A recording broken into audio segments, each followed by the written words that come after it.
Hey everyone, I'm Josh, and in this video I want to discuss the fascinating subject of how we'll often kind of pre-reject people when dating.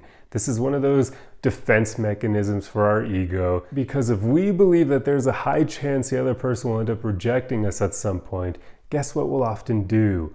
We'll reject them first. And this can happen even before you end up talking to someone. Like, you can literally pre-reject them in your head, which will make you not want to talk to them. So thereby you've rejected them to save your own ego, because you think that at some point in the future, this person will reject you. And of course, this can also happen further into dating, or even in a relationship stage where the other person will reject you because they're afraid that you're going to do that to them at some point. So it's a way that we kind of save our ego from future pain because of our own beliefs, our own insecurities, the fact that we believe we aren't good enough. So why is this person going to stay with us long term? They're definitely going to reject us. So if I reject them first, now I don't have to deal with that pain. Do you see? It's a really interesting concept because it happens usually on a subconscious level. We're not even aware of it. Like, people often fool themselves into believing that this person just isn't the right one for them. But what if that person actually would be great for you? But it's your own insecurities, your own belief that you're not good enough for them that makes you reject them, right? So if you want your dating experience to be a lot more smooth, you need to work on having enough self-awareness to catch yourself in the act when you behave like this. If you catch yourself pre-rejecting people in your mind before you even give them a chance, before you even talk to them, or if you find yourself rejecting someone after a few dates because you think that there's a chance that they'll reject you, this is self-sabotage behavior. You do not want to do this to people who actually are good options for you, people who would make for good partners for you in the future. You do not want to be scaring these people away simply because you believe that you're not good enough for them. It's a horrible cycle that will continuously repeat until you're aware enough to stop it. So work on analyzing your own patterns of behavior and even your own thought processes to see if you do this at all. You may find that you do, because it's pretty darn common, right? It's a common defense mechanism for our little egos, because of course our ego doesn't want to be heard. It doesn't want to think that it's not good enough, but hey, it happens sometimes, right? Many of us weren't raised in such a way where we had a ton of support from our parents or the people around us. Some of us were bullied either by other peers or even teachers or even our parents. So of course we get to adulthood and we think we're not good enough because our whole life we were being told that, right? But once you're an adult, you can start rejecting all that conditioning and stop telling yourself that you're not good enough, because that's subjective, right? There will be people who will believe that you're good enough. So you believing that you aren't isn't helpful for you at all. It's simply learned behavior from our childhood that we need to fix as adults. Now remember, you're not responsible for believing this, right? This was something that you were conditioned to believe. If you grew up in that fully supportive environment, you wouldn't have this belief of not being good enough. But even though this isn't your fault for having that, it is your responsibility to fix it, because nobody else will fix it for you. So if you believe you're not good enough, you will probably engage in this pre-rejection behavior rather often. You'll reject people before they can reject you, so that way your ego is safe and doesn't ever get hurt.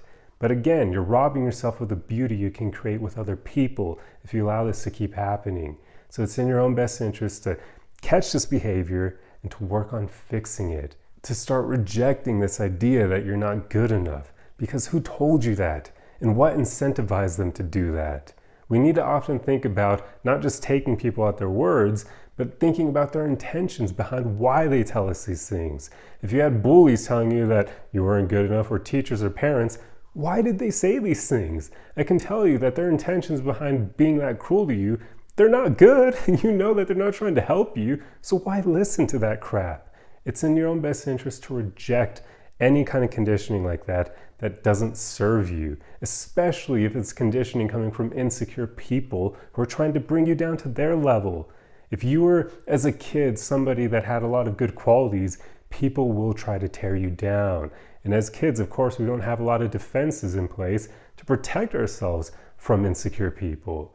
But as an adult, you can work on recognizing all those patterns of behavior and all the thought processes they instilled within you, and then rejecting it all over time, realizing that it's not good for you. You can, in a way, kind of be like your own friend and start helping yourself, treating yourself the way you would somebody you deeply care about. Even if you don't have people like that in your life, What's stopping you from being that person for you? You can even do this with your thoughts in your head, and nobody will know that it's happening because they aren't in your head with you. So you don't need to worry about anybody calling you crazy or anything for trying to treat yourself like your own friend. You can do it all up here, and nobody will be any wiser to it because they're not up there in your mind with you, hearing your thoughts, hearing you supporting yourself and encouraging yourself, cheering for yourself, that kind of thing.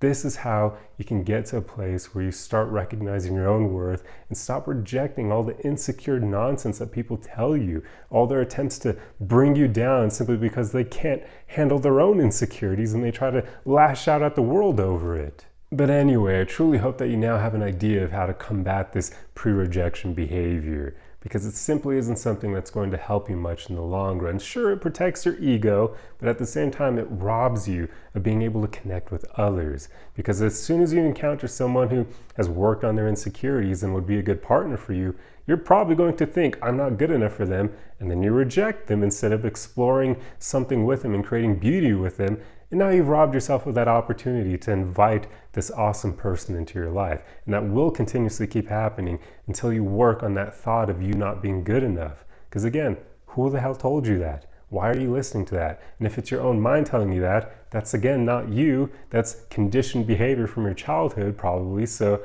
it's somebody else who was telling you that crap and then you just start believing it. But it is not actually your own thoughts. It's conditioned behavior. So reject it. Don't let it get the best of you. Remind yourself that you have something special. You have many unique things that separate you from others, that make you a beautiful experience for other people. And if you keep pre-rejecting them, not only do you rob yourself of the beauty of being able to experience this other person in your life, but you rob them too of the opportunity of being able to experience you and the beauty that you have to offer.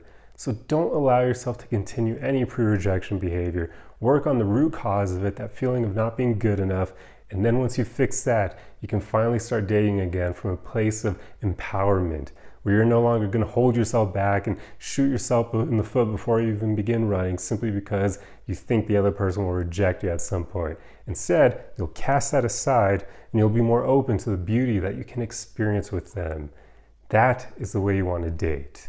I truly hope this video has been helpful for you, and if so, feel free to leave a like on it for the algorithm. That helps me out a lot. Definitely let me know your thoughts on this in the comment section below. If you'd like, you can even share experiences where you caught yourself doing this pre-rejection, or even where you notice other people doing it to you. I mean, I've certainly done this in the past before, and it's stuff I'm not proud of. I didn't even recognize I was doing it at the time. And later on, I thought back and I was like, Jesus, that was me pre-rejecting her because I was afraid she was going to reject me. And it's stupid, but thankfully we can work on this over time and no longer be a victim to it. But yeah, let me know your thoughts on it. And if one-on-one coaching with me is something that would interest you, I can help you work on this problem myself. Feel free to reach out to me at my website linked below and we can figure out how I may best suit your needs. But that's all I have for you guys. Truly hope it was a useful video and I'll see you in the next one. Arrivederci.